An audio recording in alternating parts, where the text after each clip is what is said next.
educator from Woodbury, and he is a local celebrity. I'm going to let him explain that and just how awesome the experiences that he's had and his students have had because of him. Here we go.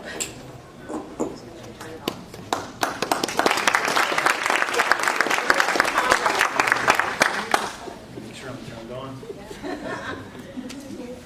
All right. Can you hear me? Great. So today I'd like to share with you how knowing the color of the carpets in all of my students' homes has basically restored trust and created a new sense of hope in my school community. And my goal is to try to help you understand how all this came to be and inspire you to think outside the box and even get uncomfortable as you're trying to address the needs of your school community. You can't teach them until you reach them. Those were the words of a dear mentor of mine early on in my career. And I can honestly tell you I didn't understand the full magnitude of those words until I became an elementary principal back in 2016. See, what I think she was trying to tell me is, Tom, we need to Maslow before we bloom. And what I mean by that statement is we need to do more than just create surface level relationships with children in order to expect them to produce and achieve at a high level.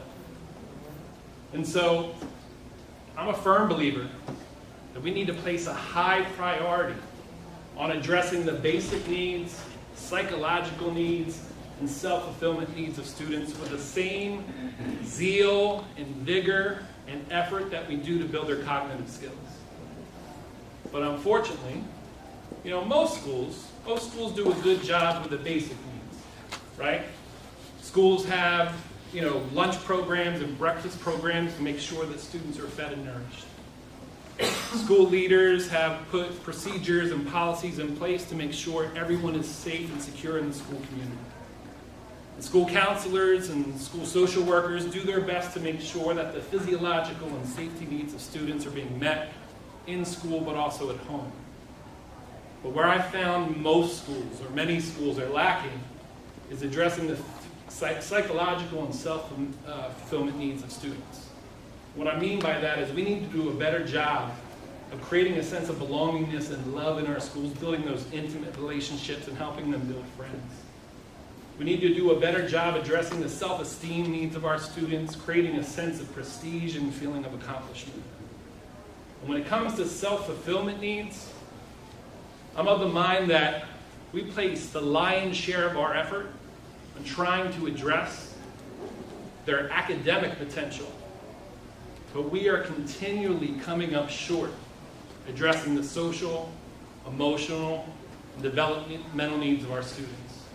And you know the old saying, the proof is in the pudding, right? Well, I know far too many people who succeeded academically in school, but today they're failing at life. How many of you know someone like that? Right?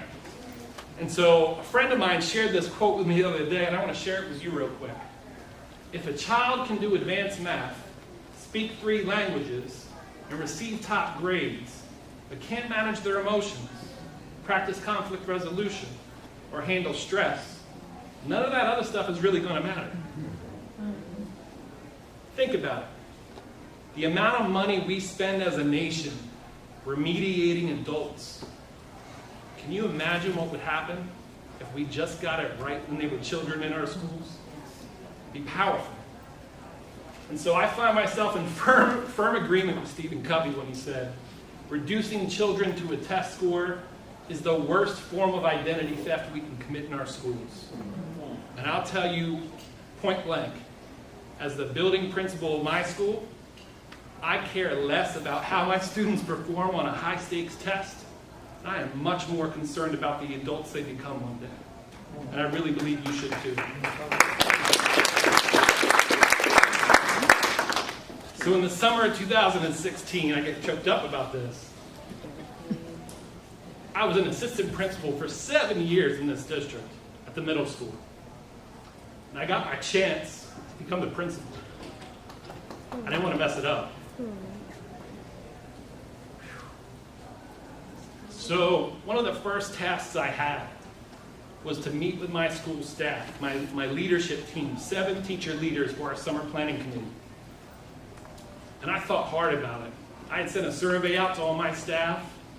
And one of the questions I revisited with this group, because they were the leaders, and I said, if you had a magic wand and you had 3 wishes for Evergreen Avenue Elementary School, what would those wishes be? What kind of wishes would you want to grant? And time again, the answers that kept coming back in the survey and the answers that I heard at that meeting were more parental involvement and more support for our families. And listen, 7 years as a middle school assistant principal, I knew a thing or two about what was going on in our district.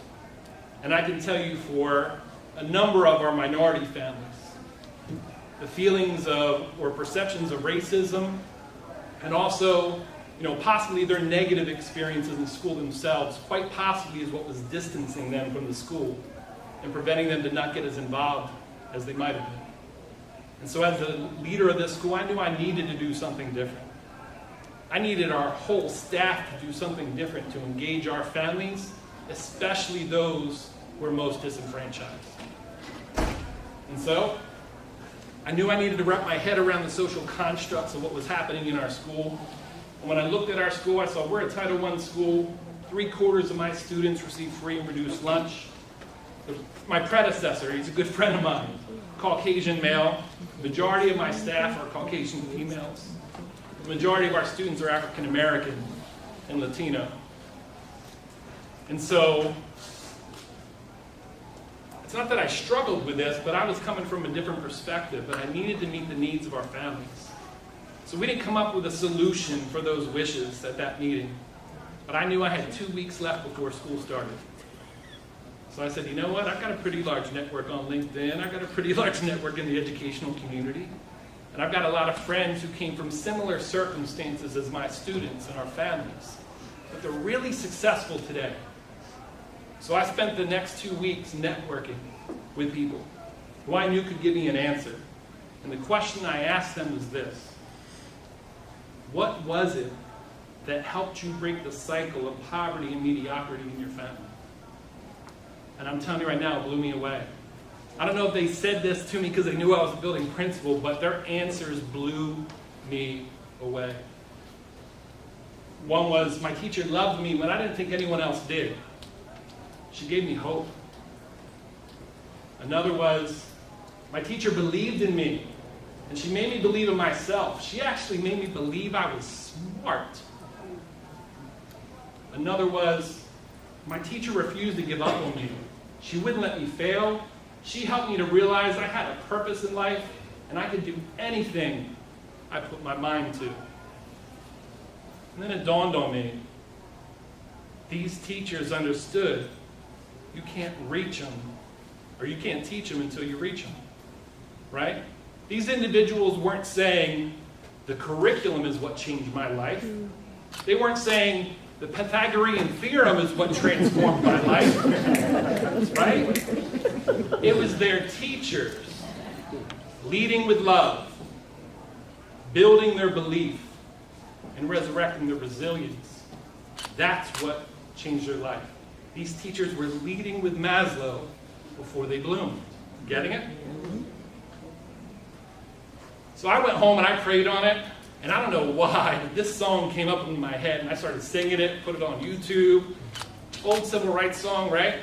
And I'm not going to sing it for you today because I don't want to embarrass myself. But let me read it to you real quick so you can get the essence of what I was feeling.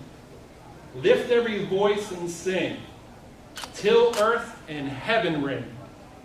Ring with the harmonies of liberty. Let our rejoicing rise high as the listening skies. Let it resound loud as the rolling sea. Sing a song full of the faith that the dark past has taught us. Sing a song full of the hope that the present has brought us.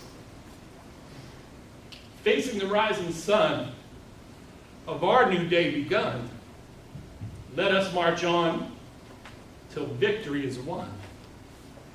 I needed a victory for my school. I needed a victory for those families.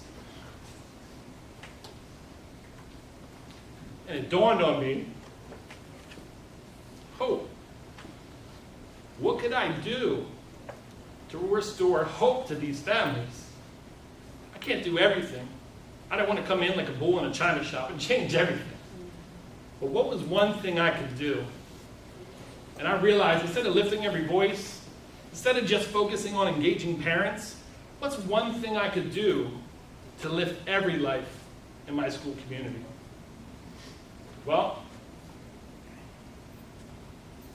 I can't take credit for it. I saw it in a movie. So most of us who have seen the movie Lean on Me remember Joe Clark on the front steps of East Side High with the bat in his hand saying, "They used to call me Crazy Joe, well now they can call me Batman." But that's not the scene that impacted me the most. The scene that impacted me the most was when Joe Clark and his assistant principal found out that one of their babies was pregnant. And they went to her home, and they met with her mother, who was struggling on drugs and other issues, and they offered their support. You can't teach them until you reach them. And so, as an assistant principal of the middle school, I was the administrator known to where if I couldn't get your mom and dad on the phone, I was going to show up at your house, right? But back then, I was going for things when kids messed up. But I'm telling you, even in those instances, I never returned to my school the same. Never. The interactions I had with those parents, the interactions I had with those kids at their home, it changed the lens that I looked through. I never returned to school without having a more caring and understanding heart. I began to understand why those kids might be acting out the way they were. And then we could do something. So when the first day of our in-service came, I knew what we were doing. Instead of going to students' homes for when they did something wrong, I was going to go to their parents and then at their home when they did something great. I told my staff, we're going to create a new program. Most schools have recognition programs. They have Student of the Month, Honor Roll, Principal's List. I said, but if there's one thing I know about recognition, babies cry for it, men die for it, and kids and adults love it. So what we're going to do is we're going to recognize kids on a more frequent basis, weekly. And I said, I don't care how they stand out. We're going to call this program Standout Student of the Week. Today we call it Standout Leader of the Week because we've aligned it with Stephen Covey's 7 Habits of Highly Effective People. But we're going to call it Standout Student of the Week. And I don't care how they stand out. I told my teachers that is up to your discretion. It could be for academic growth, behavioral growth, acts of kindness, you name it. However these kids are standing out, I just want you to select one. Now I had 4 special needs classrooms and 14 regular education classrooms. About 300 kids in my school. And I knew if my teachers selected one kid every full week of school that we had, that I would end up getting to their homes, I would deliver a certificate of achievement and a pencil that says, my principal's proud of me. Well, guess what? When that first full week came about, I was like a kid in a candy shop. I couldn't wait. I was so excited to get into those homes because I had a good gut feeling of what was going to happen. And when that first Friday came, I had butterflies, but it was excitement more than anything. And what ended up happening is, when I would get to their homes, you would have thought I was Santa Claus. The kids were jumping around, so excited that their principal was coming to their house. And then the pride that these families showed, where the principal was coming and honoring their child or grandchild at their home. Sometimes I had whole families there. They invited the whole crew once they knew I was coming. I got invited in for dinner. My wife's sitting here. She knows I've been home late some nights. But what was cool is these families recognized the sacrifice that I was making.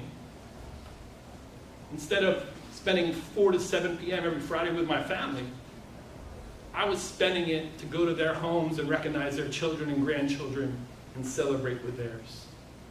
But let me tell you, it caught on like wildfire around town and on social media.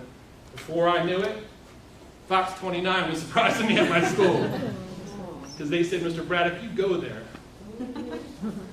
And then USA Today ran an article, and next thing I know, there's a video up on Facebook, which he's going to share in a second, that went viral with 4 million hits. I'm not special. Yes, you are. I just chose to lead with love, tried to build their belief, and tried to resurrect their resilience. So let me let you take a look at this video real quick.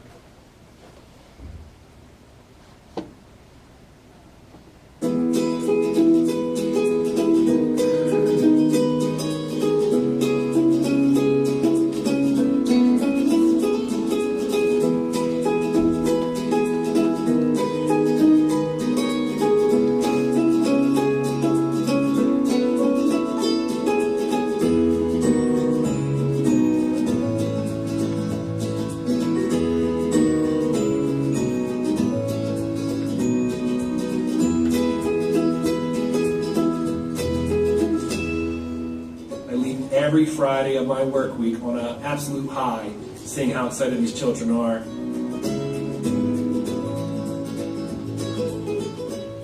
You know that song, Everybody's Working for the Weekend? Me. I'm working for Friday and I can't wait for the weekend to go by so I can start back on Monday. You want to change your paradigm? Figure out how you and your staff can serve your community more. And lead with love, build their beliefs, resurrect their resilience. Stop that. That was just for some comic relief. So, at the end of the day, we're now 3 years into this program. I'm going into my 4th year as a principal at Evergreen Avenue Elementary School. And the results have been astounding. The level of trust that's been built with my parents at my school has been almost unprecedented. I've never experienced it before. Conversations that I'm now having with families, I don't know if those conversations would have been had before because the trust wasn't there. I'm able to address the specific needs of families because they're opening up now. Parents, when we make a mistake, they're not coming and banging down the door, breathing fire, wanting a pound of flesh. They're coming in and we're resolving the issue calmly and peacefully and talking it through, making sure their needs get met. I don't know if that would happen if the trust wasn't there. Today, our involvement of our parents is higher than it's ever been. Our back to school nights and our breakfast for parents and moms and dads and families, sometimes it's standing room only. It's amazing. But what I'm really proud about too is in the last 3 years, we've seen a significant decrease in our discipline referrals. And I know I said I'm less concerned about high-stakes testing and more concerned about how these children grow up to be adults. But I'm proud to tell you in last year, not this past year, but the year before, because we didn't get the results yet, that in 2017, 2018, every subgroup in my school met the state standard for student growth. I think that's the first time it's ever happened. Powerful things are happening in my school. And now you may be a principal sitting in this room or an administrator and you may be saying, Tom, I've got way more than 300 kids in my school. There's no way I can do something like this. And I said, that's okay, I understand. Here's what I would challenge you to do. When you go back and you meet with your staff, just answer this one question. What could we do this year that would enable us to lead with love, build their belief, and resurrect their resilience?